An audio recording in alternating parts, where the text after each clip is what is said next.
So squash and stretch, bouncing ball setup. So what this is I want to spend a separate moment, well, longer than a moment, but I want a separate video just showing you how to set up your assignment for this week.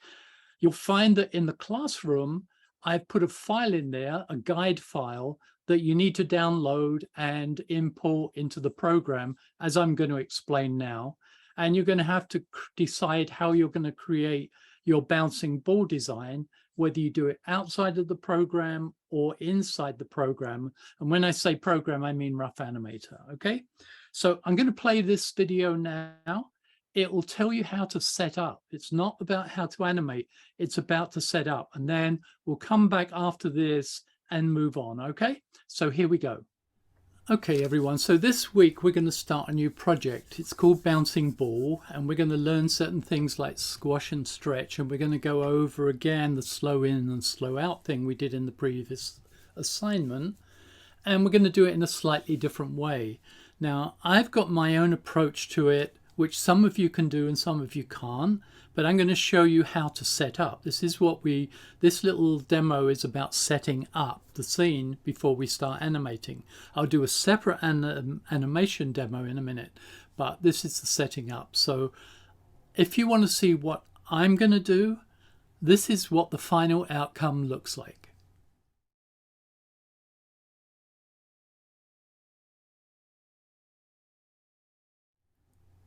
Okay, so you can see I've jazzed it up a lot. I've made it an eyeball because I thought that would kind of be weird and surreal, but it's fun. It's still a bouncing ball. And also I put a background to it. Those processes are simple. I created them all outside of this program. I created them in Photoshop, in fact, and created PNG files or a JPEG file of each, and I'll show you that in a minute, because I wanted to import artwork into the program, into Rough Animator, and work with it there. However, I recognize that some of you may not be able to do that. You may not have Photoshop, or you may not be able to create a PNG file, and etc, etc. So I want to show you how you can work in the program and set up in the same way, but just working totally in Rough Animator. Okay, so we've set up a new screen, and you can see here, I'm calling it Demo 1 Setup, 24 frames per second, 1920 by 1080 pixels, all right? Basically, that's what we have here. And the first thing I want to do is import my background. So I'm going to go up to the timeline. Now, I'm showing you how to import a background the way I did it. But remember, you can draw within the program your own background. So assuming that you don't have a file to import, and you can import a photograph, a piece of artwork, anything you like, or you can draw something in the program. But let's assume you want to import something. Even if it's a photograph you got off Google Images or something, you can work with that too. So I'm going to click on background, frame 1 on background. I'm going to go up to File, Import Images, and I'm going to select my background. I've got a folder called Eyeball Art here, and here's my background. BG means background for me. And I'm going to click on it and hit open. All right, and it comes kind of colored and grayed down or brown, or it's got a red tone to it. Don't worry about it. When you change layers, it's going to appear strong. But what I notice is that although I've created the artwork the right size, 1920 by 1080, in my screen I'm using to demo here, it's being cropped off around the edges, all right? So to go and reduce the screen to a size you're comfortable with, it defaults to, if you look up at the tool window up in the top left-hand corner here, you can see it defaults to 100%. Now, if you're 100%, or rather, if your screen is smaller than the 100% of your artwork, like it is here, you can go to 100%, click on this down menu and go to 75%.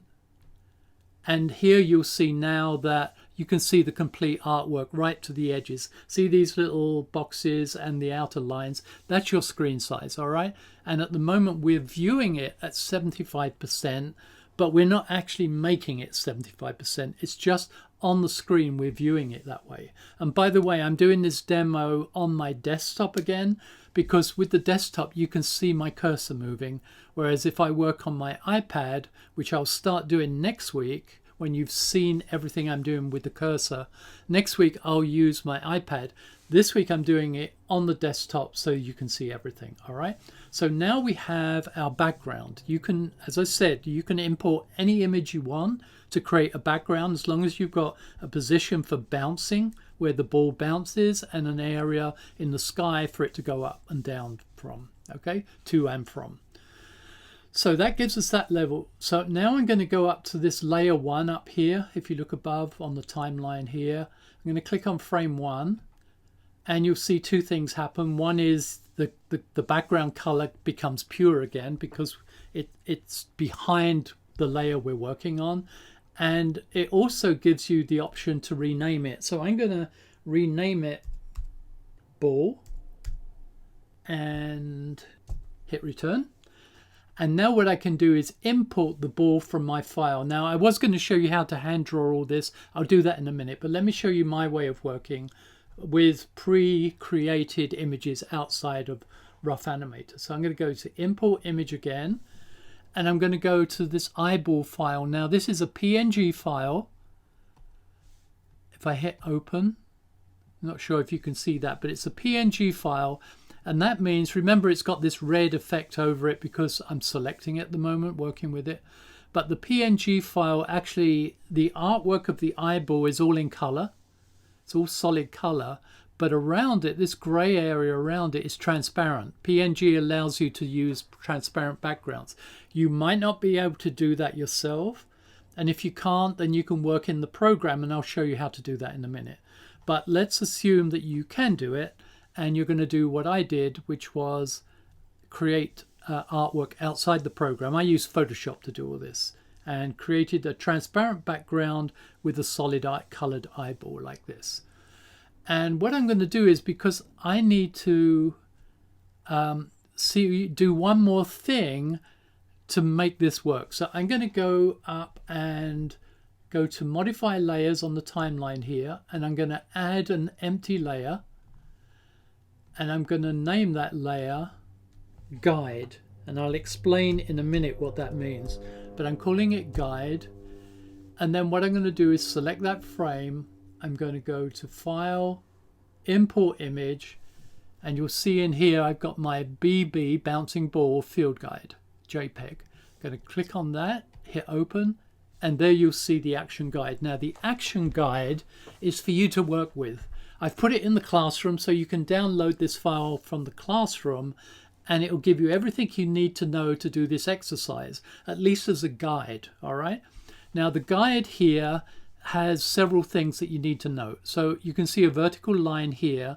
That's what we call our path of action. Our bouncing ball is just going to bounce up and down vertically like this, and then it's going to hit this horizontal line which represents the ground, where it will bounce from, to and from, up and down like that. So the guide gives us the path of action coming down and the ground line where the ball hits. It also shows us the top position of the ball. When the ball's up in the air, it's a perfect ball shape. But when it hits the ground, assuming, and I'm telling you, we're working with a ball that's a rubbery ball, it's bendable, but it's a solid ground line. So when the ball hits the ground, it's going to squash. Now I'm going to talk about all this in a minute when we do the animation demo, but for setting up, the main thing you want to know is this ball position here, the size and position of the ball. Now the problem we've got, of course, is that this is on top of our ball and our background, so we can't see anything with those. So you're going to need to move this down. So what I'm going to do is go to my guide layer in the timeline above here. I'm going to click on this up and down button, and I'm going to drag it down to there. Whoops, didn't go to there. Okay, so now I have the ball on top of the guide. All right, the ball is on the top layer of the guide. The guide's the guide's still obscuring the background, but at least I can see the size of the ball that I have right now, and if it didn't obscure the guide, it would show me the size of the ball I need it to be. So in order to see the guide, I'm going to take this ball layer, and I'm going to go to the left of it up here, and I'm going to drag it down to make it transparent. See, it's going transparent as I do that. That allows me to see the guide through the ball. So then I'm going to go to the lasso tool. I'm going to select the whole ball like this, and then that gives me handles here to shrink and move the ball. Don't worry if it's going out. Whoops, I lost the control there. Don't worry if it's going out of shape at this stage. For some reason, it's not letting me slide that down. There we go. All right, so now it should. There we go. We're more in business now. So what I'm doing, basically, I'm shaping the ball so that it roughly, or better still, accurately fits the guide I've given it. So height-wise, that's in a perfect position. So we now just got to deal with the width of it.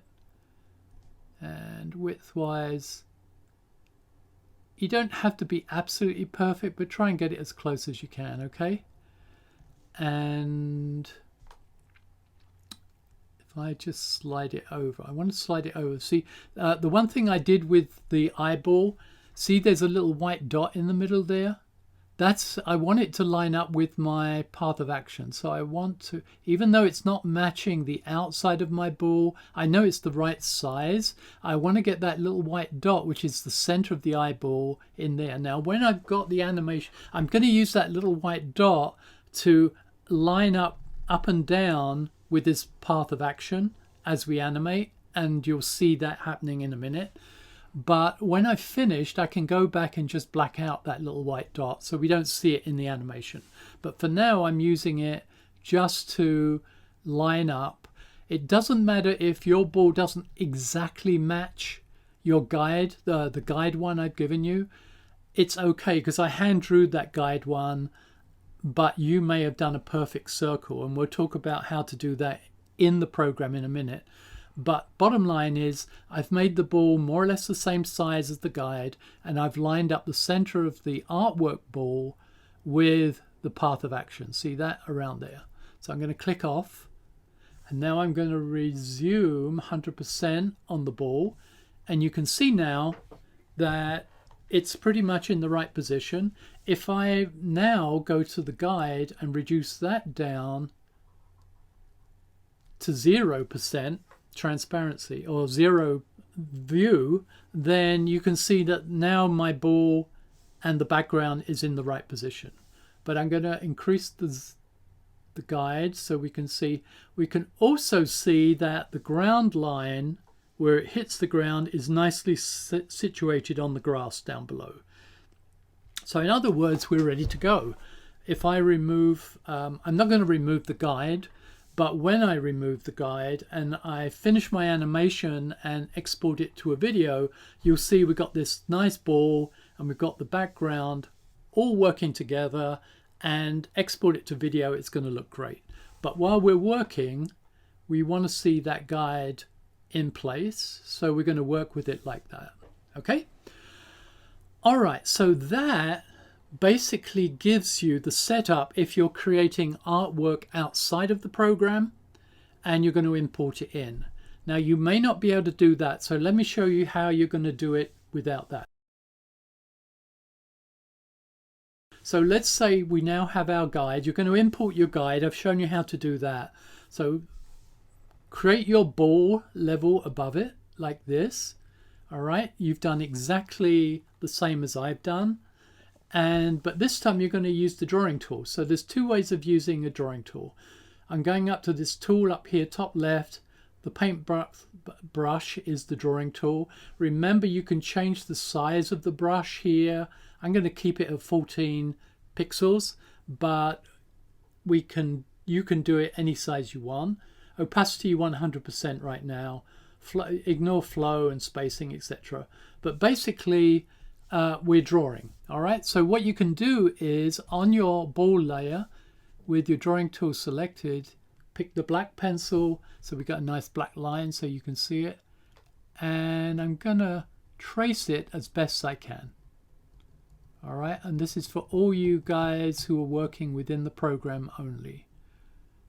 It's a bit wobbly, I'm afraid, because I'm sitting in an awkward position, so I can demo this for you. But basically, what I'm doing, I've created the outline of the ball. I want to show you another thing. With the drawing tool selected, you can go to the tools options here and click on this box and go to a straight line. And what I'm going to do is I'm going to use the straight line tool to create the center cross in my box or in the ball. And then I'm going to just set it back to hand drawing again, because I want to basically, let's just say it's a face like we've done before. Smiley face, smiley mouth. Very crudely done, but that's it. And let's say you want a red ball, so I'm going to select red, going to go to the paint bucket tool, click in the middle, and there we have a red ball. All right, you can do much more. I'm going to give you some time in a minute to work on your ball, so that you have something. And always remember that you don't have to deliver this inside classroom time. So you could use the classroom time as a rehearsal, and in the week after the class you can always do this again and create something more sophisticated. But in class time, keep it simple if you're working inside the program.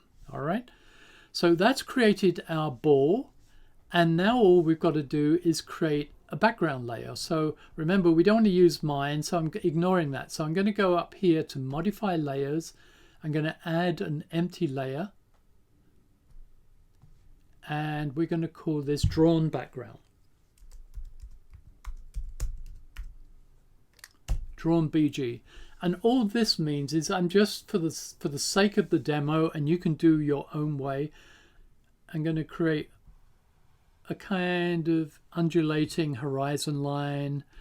You may want to put, you know, sun in the sky. I'm really doing this crudely, guys, so you don't have to copy me, but I'm just giving you an idea for creating your background. All right, so we'll put the sun in the sky like that. If you want to put a tree in, you can. Really, all you're doing is creating content, a context for what your bouncing ball is going to be working. It could be interior, exterior, could be anywhere you like. But there you go. We can put another tree in if you like. But I'm really just very quickly showing you that, fill the gaps. We can very quickly create a background. This is very crude. Sorry guys, but I want to show you quickly. Oh, so now see that happen? It's because I've got a gap in the line down here on this tree trunk. So I'm going to hit the undo button. Going to go back to my drawing tool, pick black. Make sure that gap is filled in there. Make sure I haven't got any others. Right, now I'm going to go back to, can't remember what color it was, but let's say, yep, I got the right one. And let's undo button, I hit the line. Go inside the line, Tony, and fill the tree.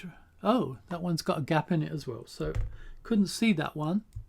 So I'm going to undo, go back to my black line here. Maybe it's just there, there's a gap. Paint pot tool.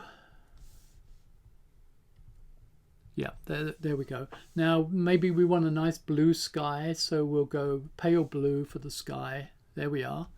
And we want a dark green for the ground, so let's pick a dark green for the ground, and a bright yellow sun.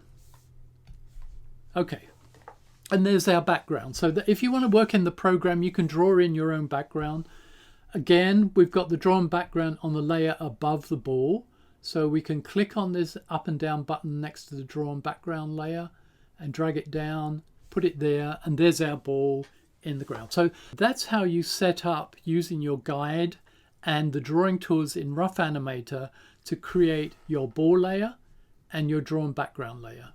Okay, and you can do whatever you like as long as you have a perfectly circular ball and match my guideline. Remember the guide.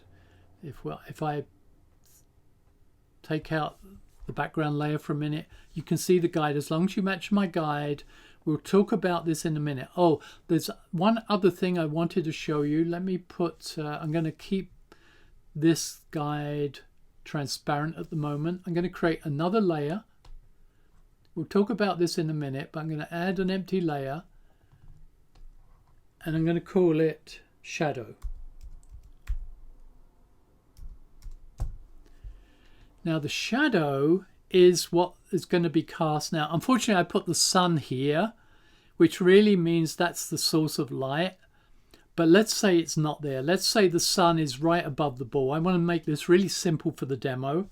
So I'm going to create a shadow layer. I'm going to select the shadow frame. I'm going to go to the drawing tool. I'm going to go down here to this tool, which is the ellipse tool. I'm going to make sure we're in black for now. And I'm going to create an elliptical area like that that's going to represent the shadow that the sun is creating. And to move it into the right position, because we want it, the shadow, to be covering the ground in the area where the ball is bouncing. So we want the hit point of the ball to be in the middle of our shadow. Click off it, and that gives us our shadow. Now we're going to go into more detail about this later, but this is going to mark the shadow of the ball. Now we could, if you like, go to the ball layer, and this is something you can think about. And I'm going to pick a darker red, and I'm going to go to the drawing tool again, and I'm going to undo. I'm going to go back to this tool here, and I'm going to go to the freehand one, which is that wiggly line at the top, and I'm going to go to the ball, and I'm going to draw a darker line like that. All right, then I'm going to go to the paint pot, and I'm going to fill in that darker line, and that represents the shadow on the ball. So now we have a ball layer. We have a shadow layer under it. Don't worry, it's an outline right now. We'll fill that in later. And then behind it, if we take the guide off, sorry, if we strengthen up the background, so we have the ball, the shadow, the ground shadow, and a background. And that's our setup done. All right. So whether you create your ball object and your background outside the program and import it in, or whether you draw your layers inside the program the way I've just shown you, that's the first thing to do. All right. So I'm going to give you some time now to do that. Squash and stretch, bouncing ball, light and shadow. So I thought we talked about shadow in the previous setting up video, and I wanted to go deeper into that. So that's what I'm going to do now. I want to explain to you just really things. Some of the things are so obvious that you probably don't need to hear them. But sometimes when things are obvious, we don't think about them, and then we go, oh yeah, of course, kind of thing. So I'm just going to do one of those exercises just to explain about light sources and shadows. So here we go. Okay, guys, I just want to very quickly talk about lighting and shadows. Remember, we set up our, let me just draw very roughly. We set up our bouncing ball here, and we decided we wanted a shadow around here, and we put a little bit of a shadow under the ball like that. All right. So basically what we're doing is we're assuming, and this is too close, but we're assuming that there is a light source. Could be the sun, could be anything. There's a light source above the ball. So that means the top of the ball is being illuminated and the bottom of the ball is in shadow. And notice I've done it on a curve because it's a ball, it's a sphere, and we wouldn't have a straight line across to show the shadow part. The shadow is going to crawl or curve around the ball shape, the sphere of the ball shape. Now, imagine this light source was much higher. I can't show it in the, it's too close at the moment, but imagine it was much higher. And what we're actually going to be seeing is the angle of light coming from the source above, touching the ground, touching the side of the ball there, and very crudely touching the side of the shadow here. Okay, so this is our shadow on the ground. So what it means is that wherever your light source is, and remember this sun or this light source here is really higher above. I just couldn't get it in the screen. Wherever that light source is, it's always going to cast rays of light down onto the top of an object, and where it stops touching that object, which is this point here, tangent point here and the tangent point here, it's only going to touch around the surface it can see and give it light, and everything else is going to be in shadow. All right, so that's what we've done here. We've created that.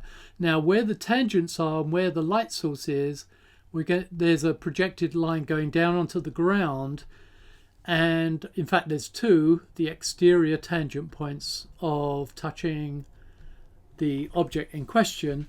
So this whole area under the ball is going to be in shadow, and when it hits the ground, and because we're looking at it from an angle, it's going to be an elliptical shape on the ground. That's where the shadow is. So as the ball moves, the shadow is going to change shape. So again, let's assume that the light is above here.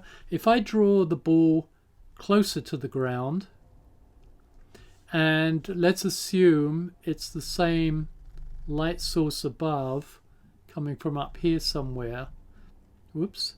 You can see that, let's say this is our shadow line on the guide, or the hit line on the guide. You can see in this case, the shadow is much smaller, all right? Like that. And again, the tangent points will define where the ball is in shadow, bearing in mind it's a sphere. Underside of that line is going to be in shade. All right. If we took the ball way up high, it would cast an even bigger beam and it would go down. Similarly, when we hit the ground with the ball like that, let's say that's our what we called a squash position, remember, and we project our lines down, the shadow, well, that's not very good. Undo. The shadow's only going to touch a little bit of the ground here. Now, the other thing to remember is when the ball is on the ground, it's going to cover up part of that shadow. So the shadow is going to go behind the ball like that. Going to go behind. It's not going to be covering the ball. It's going to go behind the ball. So the shadow would look like that. The tangent points mean that the ball is going to be like that. So when we're animating the shadow, which is later, not the first thing we're going to do. First thing we're going to do is animate the ball, all right? But as I show you how to animate the ball, I'm going to be talking about the shadow as well, which is why I wanted to show you how this works. Now, let's take... I kind of made a mistake in saying that here's our landscape. We put a sun up here, do you remember? In my setup guide demo I gave you, and the ball was here. Now, strictly speaking, if we were going to do a shadow using that light source, the sun is going to create tangent points like this. So I'm going to go to the outside, the maximum outside of the sun to the maximum outside of the ball. It would actually create a shadow that side of the ball, and this would be the shadow area. And unless there's a mountain or something here where when it hits the mountain you'd see a shadow on the mountain, for instance, but otherwise it would just go off into space, all right? And there would be no ground shadow. But after I showed you the sun there, I said no, we'll make the light source above like this, and we created the downward shadow, all right? Because just purely for the demo reason, I wanted to make it simple for you, all right? But strictly speaking, with the sun there, the shadow would be on this side of the ball, going off in this direction into space, all right? I just wanted to explain that. So when you put shadows on things, always think about where is your light source. First and foremost, where is your light source? And once you have the light source, you know, let's do it again. Let's say your light source is here, and your ball is here, and the ground is here. Take that light source, project the lines down to tangents on the ball, and where it hits the ground, or where the ball is going to hit the ground, you would have an elliptical shadow like that. And you would also have, from the tangent points, shading under the ball. So that's really what we're going to be working with this exercise. We're going to have our imaginary light source probably beyond the screen, and it's going to project lines down. Now, you can't project lines down while we're doing the exercise, so you're going to have to, what we call, eyeball this, visually do it, imagine what's going on. So you won't be able to draw these lines in on your animation, but you're going to imagine them. So when you'll set your shadow on the ball around here, and when it's up in the sky, you know that the shadow on the ground is going to be bigger than the shadow area up here. And as the ball comes nearer, the shadow area is going to get smaller until it actually squashes on the ground like this, and in which case the shadow is going to wrap around the ball on the ground. But the shadow is always going to be, the center of the shadow is always going to be at the point where the ball hits the ground. I hope that makes sense. Even when the ball is obscuring it, it's still going to be the same position, all right? So there's just some guides on the shadow side of it. We'll talk about it again when we do the animation demo, because if we work with the shadow and the ball animation at the same time, it's going to be a lot easier than if we just do the ball on its own and then later on go back and do the shadow, because we're going to be adding in-betweens and all kinds of things. It's going to get confusing. So we're going to build both layers together at the same time in the animation demo. All right, so I thought I'd share that with you, and now we'll do the animation demo.